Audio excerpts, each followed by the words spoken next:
Pai, em nome de Jesus, nós nos colocamos diante do Senhor, primeiro te agradecendo por todos esses meses que passamos aqui, por essa temporada que o Senhor nos fez viver, que o Senhor nos fez andar, que o Senhor nos sustentou, que o Senhor nos deu paz e saúde. Que o Senhor nos direcione, abra a nossa mente para entender cada dia mais os teus propósitos e destinos. Que o Senhor possa nos conduzir sempre em vitória, em nome de Jesus. Amém e amém. Amém, queridos? Vamos lá?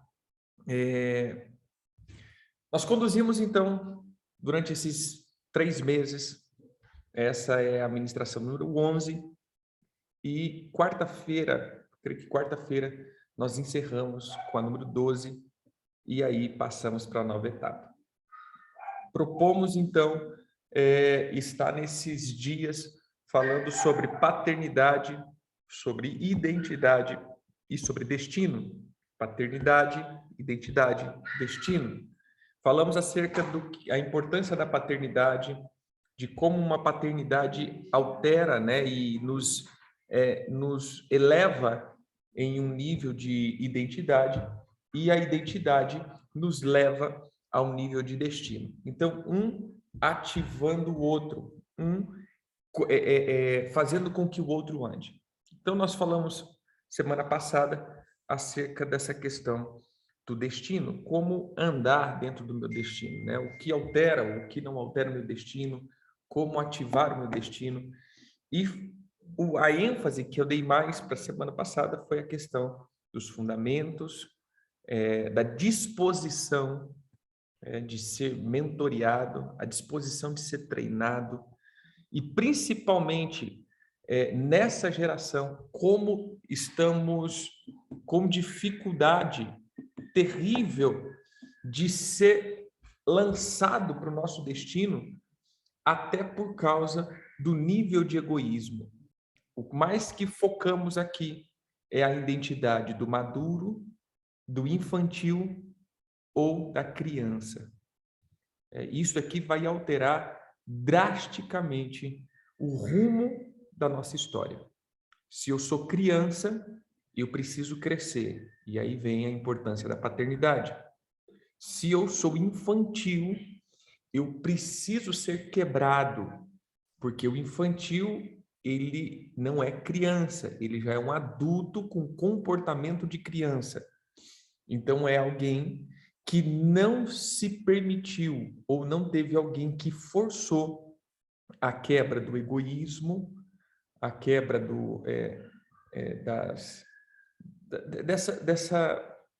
dessa fase, né? Não transitou ele dessa fase de criança, principalmente o egoísmo. O egoísmo é a maldade. E o maduro, ele já tem definido todo o seu destino. E nesse ponto, eu coloco algo aqui que eu vejo com muita importância, como até colocamos semana passada. Para mim, um dos focos que menos temos que dar é no destino. Porque se somos adultos, é natural o nosso destino dar certo. Se somos adultos, já sabemos o que temos que fazer e vamos fazer bem feito. Não vamos fazer porque precisamos fazer, nós vamos fazer porque nós entendemos que temos que fazer. E automaticamente o meu destino vai sendo, a minha missão vai sendo cumprida, né? Então eu não tenho a minha missão como um fardo, mas eu tenho a missão como um encargo, né? Ou seja, algo que é propício para mim e eu vou cumprir com alegria. Então toda a minha história eu vou ter ela como uma alegria.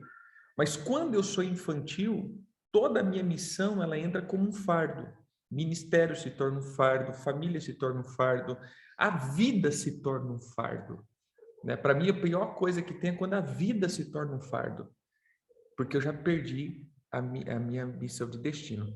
E um outro ponto que eu sempre coloco, para a gente começar para essa temporada, é quando nós mergulhamos em um estado profundo de derrota, e por causa do egoísmo, por causa da infantilidade, nós nos fechamos em um lugar tão profundo de decepção e nós acabamos, eu vou usar esse termo, romantizando as minhas tragédias. Gente, quando a gente romantiza as tragédias e as derrotas, para mim é o fundo do poço. Porque quando eu começo a contar a minha vida de derrota, não como um testemunho, veja, às vezes nós vamos dar um testemunho, irmãos, eu passei por isso, passei por isso, eu passei, transitei e estou andando. Quando eu não tenho isso, eu simplesmente vejo a minha vida e começo a romantizar, falar do que eu estou vivendo agora, dando muito sentimento a isso, romantizando, é porque eu já estou acostumado com esse lugar. Ou seja, eu me acostumei com esse lugar. Então, eu já vou parar de combater, eu vou parar de lutar e já vou aceitar que este é o meu destino. Eu vou dar um exemplo aqui, uma leitura bíblica. Abra aí no livro de Judas.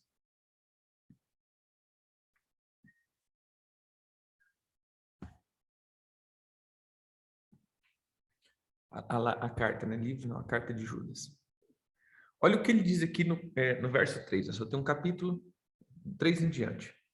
Amados, quando empregava toda diligência em escrever acerca da vossa comum salvação, foi que me senti obrigado a corresponder convosco, exortando-vos a batalhardes diligentemente pela fé que uma vez por toda foi entregue aos santos. Veja só, a palavra que ele usa aqui é batalhardes. É a palavra que significa contender, lutar. E essa palavra ela é formada por duas, que significa eu estar acima lutando contra o meu adversário. Então veja, o apóstolo Judas, ele estava escrevendo, ele falou, olha, eu estava aqui escrevendo por causa da nossa salvação, e aquela coisa toda, e papapá, eu estava escrevendo, e escrevendo isso tudo, eu comecei a entender que nós precisamos lutar pela nossa fé. Nós vamos ter que batalhar pela nossa fé. Então, veja, existiria e existe uma ação violenta contra a nossa fé. Todos os dias nós vamos ser levados a um nível de apostasia. Todos os dias. Todos os dias o inimigo vai fazer com que percamos a nossa fé. E se entendemos que isso é a vontade de Deus, nós vamos nos entregar a essa onda. A cada dia mais vamos ficando frios, a cada dia mais vamos sentindo alguma coisa diferente, a cada dia mais não vamos querer mais fazer nada, a cada dia mais vamos nos acomodando e entendemos que isso é a vontade de Deus. Entendendo, e aí a gente vai começar a contar as nossas derrotas, olha, porque fizeram isso comigo, fizeram isso aquilo comigo, fizeram aquilo outro comigo, fizeram isso, e aí a gente começa, porque a minha vida, e aí a gente começa a dar a florear todas essas questões da vida, e vamos floreando, floreando, floreando, porque a gente já acostumou esse estado de vida. Exemplo, estamos falando de destino. Se você parar e olhar para o teu destino, como que tá? Por exemplo, uma pessoa que é um cristão, automaticamente ele vai entender que ele tem um chamado. Todo cristão tem um chamado. Ponto 1. Você está exercendo o teu chamado? Se a resposta é não, por que você não está exercendo o teu chamado? Veja só. Se você não está exercendo o teu chamado, uma das questões principais chama frustração e decepção. 90%, para não falar 100%, das pessoas que não estão exercendo o chamado é porque estão frustrados ou decepcionados com figura de autoridade, com igreja e com irmãos. Isso daqui é básico. Porque eu fazia isso, eu estava na igreja, uma vez eu comecei, eu era líder do ministério de acende e apaga a luz, e um dia que eu apaguei a luz, o irmão falou que não era para apagar e falou que eu estava apagando a luz muito feio. Pronto. Acabou. Nunca mais. Aí você vai ver, eu nunca mais consegui me recompor. Eu nunca mais consegui apagar a luz como eu devia, porque toda vez que eu vou lá apagar a luz, né, e eu apagava a luz, aí a gente começa a florear, porque eu levantava às 5 horas da manhã para apagar a luz da igreja, e aí eu ia, e o meu esforço de apagar a luz, eu andava 3 quilômetros para ir na igreja apagar a luz, e aí um dia, quando eu apaguei a luz, o irmão disse que era feio. Pronto. Eu floreei essa decepção da minha vida, e fiz isso se tornar tão romântico para mim, tão emocionante para mim, que eu carrego isso como uma paralisia. Pronto. Ali, meu irmão, o destino já está travado. Porque eu não vou lutar mais contra esse sentimento, porque toda vez que eu for lá apagar a luz, eu vou lembrar do irmão que falou que eu sou feio e que eu paguei feio a luz. Mas eu não vou lutar mais contra isso. Eu vou continuar alimentando isso na minha vida. E isso, né, isso em tudo. Nas tragédias que aconteceu na sua vida, em relacionamento, vida financeira, ministério, tudo que você floreou demais, colocou muito sentimento, você aceita o teu estado. Então, a derrota, o fracasso e a paralisia já está no estado de aceitação. Eu sou assim mesmo. Isso sempre acontece comigo. As coisas nunca dão certo para mim. Todas as vezes que eu faço algo, vai dar errado. Isso já travou o meu destino. Porque, irmãos, pensa o seguinte, principalmente para um cristão, todo o destino de um cristão vai ser na base, eu vou usar esse termo, vai ser na base da porrada. Meu irmão, o destino de um cristão automaticamente é a sentença de demônios. Vou ler um texto aqui. Abra a tua Bíblia em Salmos.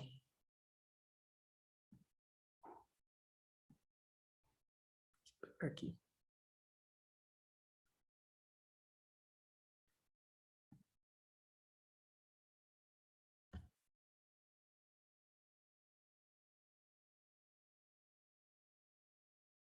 Salmo 149.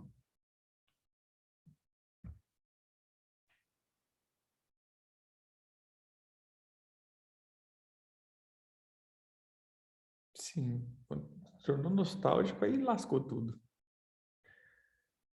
Vamos lá. Aleluia! Cantai ao Senhor um cântico novo e o seu louvor da Assembleia dos Santos. Regozije-se Israel no seu Criador. Exultem no seu Rei os filhos de Sião. Louve-lhe o nome com flautas, cante-lhes salmos com adufes e harpa. Porque o Senhor se agrada do seu povo, de salvação adorna os humildes. Exultem de glória os santos no leito, cante de júbilos. Nos seus lábios estejam os altos louvores de Deus. Nas suas mãos, espadas de 2 gumes. Para que tem que ter altos louvores, cânticos novos e espadas de 2 gumes? Olha o destino de um cristão. Para exercer vingança entre as nações, castigo sobre os povos, para meter os seus reis em cadeias e os seus nobres em grilhões de ferro, para executar contra eles as sentenças escritas, o que será honra para todos os seus santos. Aleluia. Então, o meu destino ativa uma sentença que já está decretada contra as trevas. Todas as vezes que um cristão está posicionado no seu destino, meu irmão, demônio está apanhando, demônio está sendo aprisionado, reino das trevas está perdendo. Todas as vezes que um justo está posicionado, automaticamente as trevas está perdendo. Então não pense que o teu destino vai ser fácil. Tudo para um cristão posicionado vai ser mais difícil. Vai ter mais oposição, vai ter mais coisas que opõem, vai ter mais intempéries, vai ter mais tempestades, vai ter mais guerra. Sempre será assim. Nada será fácil para a vida de um cristão posicionado. As coisas não acontecerão com mil maravilhas. Sempre vai ter dificuldade. E aqueles que são infantis, eles se acostumarão ao estado de derrota. Porque eu comecei a orar, aí as coisas começaram a dar errado, aí eu parei de orar. Mas quando eu me posicionei para ser fiel nas minhas economias, a casa caiu e as coisas se tornaram pior. Mas quando eu fiz isso e aquilo, quando eu comecei a manter a minha vida em santidade, eu não fui mais para pornografia, aí que a minha vida emocional piorou. É lógico, meu irmão. Por quê? Porque nós estávamos totalmente destinados ao inferno. Eu vou colocar assim, predestinado ao inferno, ou seja, um predestino. Agora estamos destinados ao céu. Aí, meu irmão, a chapa é quente. Estamos na oposição. Somos opositores. Você entendeu? Somos da oposição. Por isso que um nome que carregamos somos os protestantes. E quem protesta tem resistência, meu irmão. Quem protesta sobre algo vai ter um confronto, vai ter algo. Então, se você romantiza demais as suas derrotas, automaticamente você não vai batalhar pela tua fé, ou pela tua vitória, ou pelo teu destino. Então, esse é um ponto que nós precisamos entender, que haverá, eu já falei do lado emocional, da alma, né, que são os fundamentos, valores, isso altera. Já falei da minha identidade, que eu sou maduro, infantil ou criança. E agora eu estou falando das coisas espirituais. Existem coisas espirituais que alteram o meu destino. Veja, teremos uma coisa chamada maldição. Observe que o diabo ele não persegue você. O diabo persegue o teu destino. Entendeu? O diabo sempre vai perseguir o destino de um homem posicionado. Homem no sentido de humanidade, não homem de sexo masculino. Veja que uma pessoa que é posicionada, o diabo vai estar sempre perseguindo. Veja os homens da Bíblia. Exemplo, eu vou usar o primeiro exemplo. Adão. Irmãos, Adão ele tinha um destino, multiplicar e encher a terra de seres iguais, semelhantes com a identidade de Cristo, de Deus. Imagem e semelhança do Altíssimo. Depois que Adão ele é frustrado em seu plano, a Bíblia diz que ele gera homens segundo a sua imagem, não mais a imagem do Senhor. Você vê a Escritura mencionando depois o diabo perseguindo Adão de novo? Não. Você não vê mais o diabo indo atrás de Adão. Você não vê mais o diabo ir conversar com Adão. Você já não vê mais o diabo, ou seja, não é que o diabo deixou Adão em paz, mas, cara, acabou. Como diz, você é mais um mané. Você entendeu? Você está fora do teu destino. Você perdeu a tua missão. Acabou. Não tem mais o que fazer. Agora, esperaria, Cristo para restituir, restaurar tudo que Adão perdeu. Mas você não vai ver mais oposição contra a vida de Adão.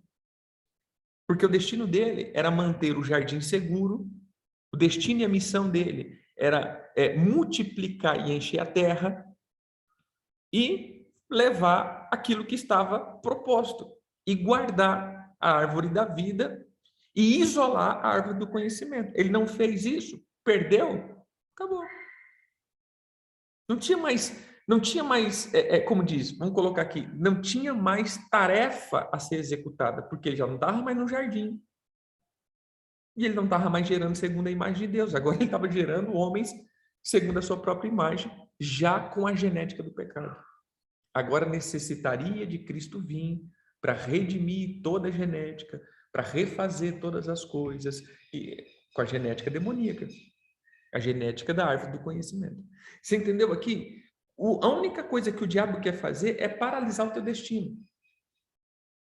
Então, o ponto que eu quero que vocês observem hoje vai ter sim muitas maldições para impedir o teu chamado, para impedir o teu ministério e para impedir o teu destino.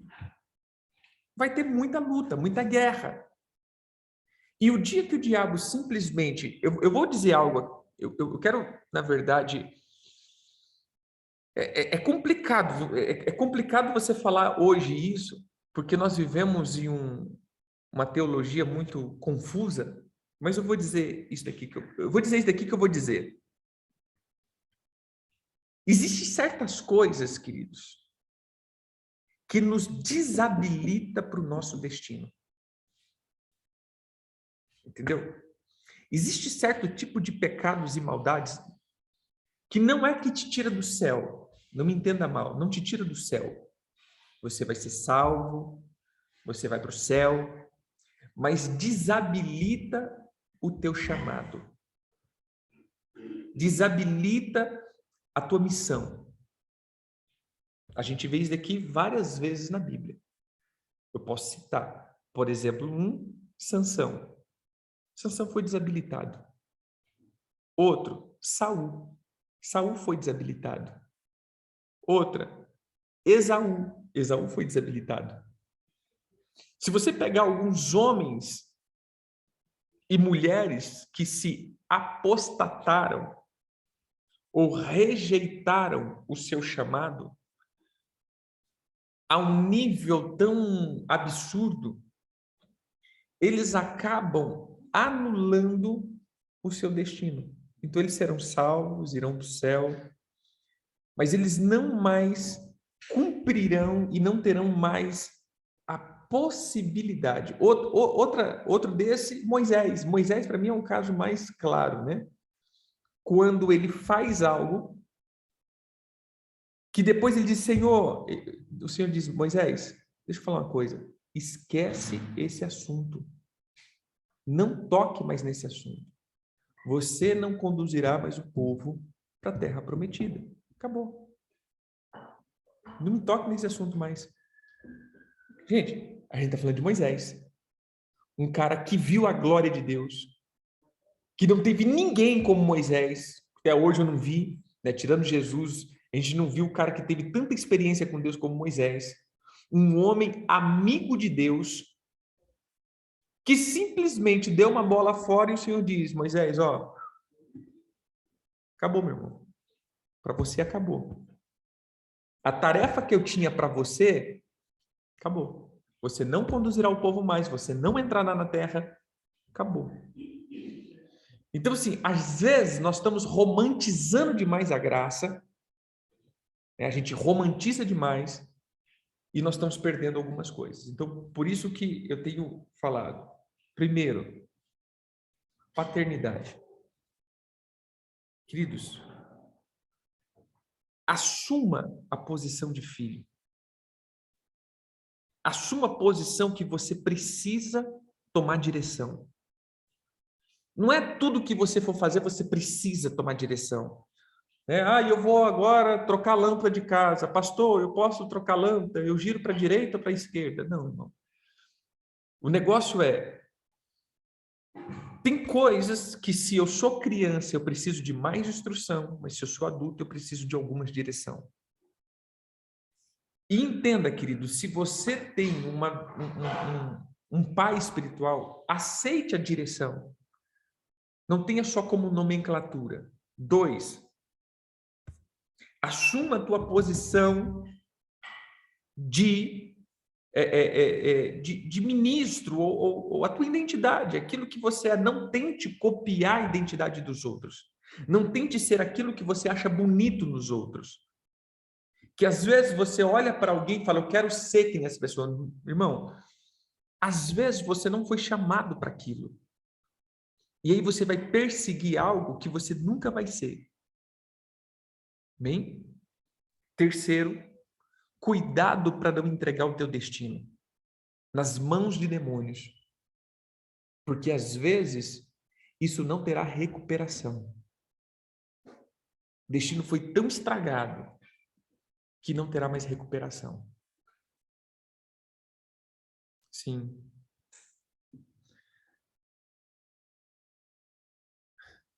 Ou seja, uma pergunta aqui, né? Na verdade, a maior missão que Moisés falhou é de ser pai de uma geração. Se você olhar, várias vezes Deus propôs isso. Moisés, sai da frente, eu destruo esse povo e eu começo uma nação a partir de você. Ele nunca quis ser pai. Por isso ele não entrou na terra prometida. Moisés nunca quis ser pai. E esse é um negócio que a gente está vendo hoje. Muitas pessoas não querendo mais ser pai. Muitas pessoas não querendo mais ser mãe. No físico e no espiritual. Queremos ter ministério. Queremos ver anjos. Queremos entrar em portais espirituais. Queremos fazer guerra espiritual.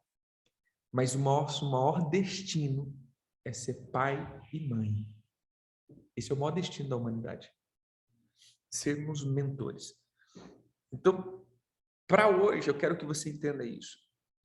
Existem demônios, maldições que vão paralisar a tua caminhada. Veja, se você está paralisado, você já consertou teus fundamentos? Você já pediu perdão pela orfandade? Você já renunciou ao orgulho? Você já entendeu quem você é? Então agora, querido, continue a caminhar no caminho da servidão, não da escravidão, de ser servo, ou seja, de servir o corpo de Cristo. Porque todos os dons e chamados, eles servem para servir o corpo de Cristo. Só para isso. Para levar as pessoas ao nível de maturidade. Existem maldições e demônios que sempre vão se opor contra o meu chamado. Então, muitas vezes, você não conseguiu avançar, não é por causa de irmãos. Quantas pessoas estão paralisadas por causa de irmãos?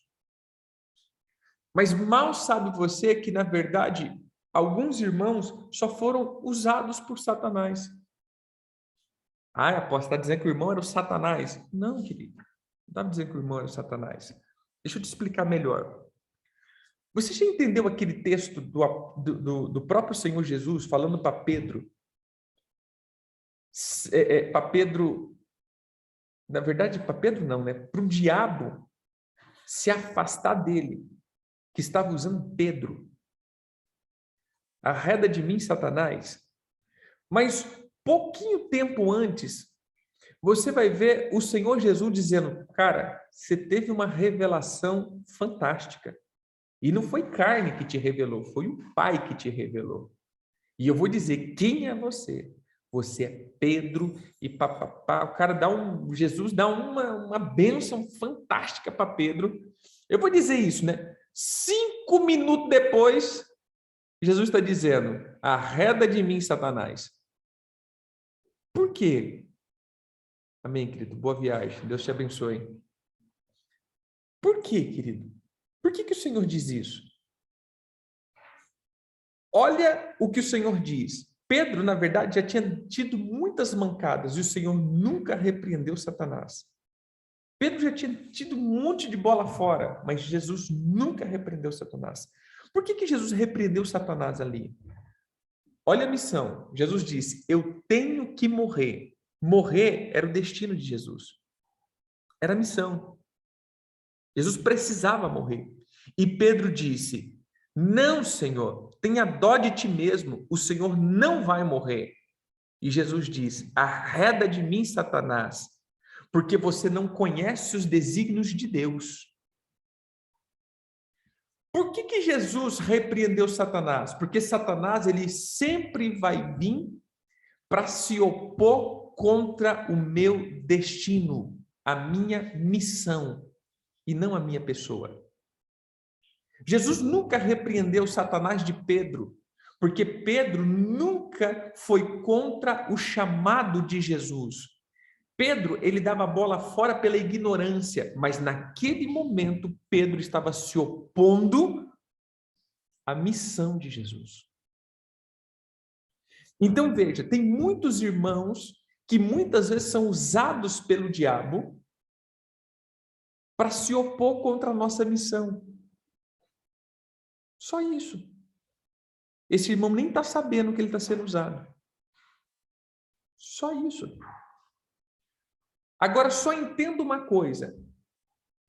Veja, não confunda uma coisa que eu vejo muito. Às vezes eu vejo as pessoas dizendo assim, não estou nem aí do que falam de mim. Eu não posso me paralisar pelaquilo que as pessoas falam de mim. Isso, para mim, é meia verdade e meia mentira. As pessoas estão dizendo de mim o quê? Eu vou citar algumas coisas aqui. Várias vezes eu já escutei isso, já escutei pessoas dizendo, aquele cabeludo lá. Já ouvi, né? O cabeludo dos infernos. Porque vem aqui, não sei o quê. Irmão, não estou nem aí do que diz isso de mim. Agora, estão dizendo acerca da minha conduta? Estão dizendo acerca do meu caráter? Então, para aí, querido. Às vezes, eu vou ter que dar ouvido a isso. Porque às vezes não estão tentando me paralisar, estão tentando me corrigir. Porque várias vezes eu já tentei corrigir pessoas e as pessoas, eu não ligo do que falam de mim. Cara, você está todo desconcertado, meu irmão. Você está todo fora dos princípios, você está todo fora da coisa. Não é eu vou fazer o que eu quero fazer, eu vou fazer o que eu preciso. Não, peraí, meu irmão, não é assim. Não é desse jeito que funcionam as coisas. Peraí, tem princípio. Não, estão perseguindo o meu chamado. Não é assim. Então, meias verdades, meias mentiras. Por isso que eu digo, nós temos que avaliar. Esse outro ponto meu irmão, eu não vou paralisar por aquilo que estão achando de mim. Mas depende. Você entendeu? Por isso que eu digo, equilibre essas coisas e vejam e prossiga. Você tem que prosseguir avançando. Prossiga avançando em chamado, identidade e lançado pela tua paternidade. Se isso está acontecendo, avance. E não paralise por aquilo que as pessoas estão dizendo. Não se paralise por aquilo que as pessoas estão falando. Nesse ponto, falou de você, que você não está fazendo bem feito, mas a tua liderança está de acordo com você? As pessoas que estão te mentoreando estão de acordo com você? Irmão, siga. Mas irmão, apóstolo, as pessoas da igreja olham com cara feia. A liderança está de acordo com você? O teu pastor, o teu líder está, cara, pode ir, siga. Agora, se as pessoas estão falando, o teu líder está falando, o teu pastor está dizendo, e você está seguindo ainda, aí não, aí é rebelião. Aí você está desconcertado, com deformação de caráter, e você está continuando seguindo, porque aí entra o orgulho, a soberba, a arrogância, a prepotência, a falta de humildade. Por isso que eu estou dizendo. Então, existe sim uma oposição demoníaca. Hoje eu só quero deixar isso daqui. Existem oposições demoníacas que sempre vão barrar o meu chamado. Meu destino depende da minha paternidade, sim. Meu destino depende dos meus fundamentos, sim. Meu destino depende da minha identidade, sim. Mas o meu destino também depende de uma vida plena, sem maldição. Amém? Na próxima etapa, na quarta-feira, eu quero usar um texto, uma palavra, né? Um conselho só, e nós terminamos. E aí nós vamos para o propósito. Por isso que vou começar o propósito só na semana que vem, porque a gente termina aqui. No propósito, nós vamos trabalhar as quebras de maldições. Nós vamos caminhar de uma forma diferente agora, no sentido, nós vamos para a quebra de maldição, porque o destino pode estar sendo paralisado por maldições. maldições da idolatria, maldições da feitiçaria, maldições, por exemplo, uma pessoa que teve ciclos de aborto, assassinato nele ou nas gerações, o destino dessa pessoa pode estar na sepultura. Então, por mais que ele tenha paternidade, por mais que ele tenha identidade, ele não consegue avançar, porque os pés dessa pessoa estão na sepultura. Então, tem muitas coisas espirituais que podem sim alterar o meu destino. E, a partir da próxima estação, nós vamos trabalhar todas essas fortalezas. Amém, queridos? Aí é um outro nível que nós vamos entrar. Mas as coisas não acontecem só no espiritual, as coisas acontecem no físico também. Amém? Entenda que é paternidade, identidade e destino. Paternidade, quem me mentoria. Semana que vem, ou, quer dizer, na quarta, eu vou dar uma palavra bem mais legalzinha nisso daqui. Identidade, quem eu sou, e destino, para onde eu vou. Quem me lança, quem eu sou e para onde eu vou. Amém, queridos? Fica aqui. Comece a ver se vocês estão andando em círculo, se há caminho em círculo, ou seja, sempre você está parando no mesmo lugar. Ano após ano você para na mesma estação, você para na mesma decepção, você para no mesmo problema. Exemplo, eu mudo de igreja e entro de igreja, mas daqui a pouco eu estou paralisado de novo. Às vezes não é a igreja, é meu modo de pensar ou uma maldição espiritual. Então, eu quero que nesses próximos 2 dias pense se você não está andando em círculo. Relacionamentos, chamado, ministério, se não há um ciclo na tua vida. Amém? Porque se tiver um ciclo, porque tem uma maldição. Amém, queridos? Que o Eterno abençoe. Fiquem com Deus. Quarta-feira nós terminamos. Shalom, shalom.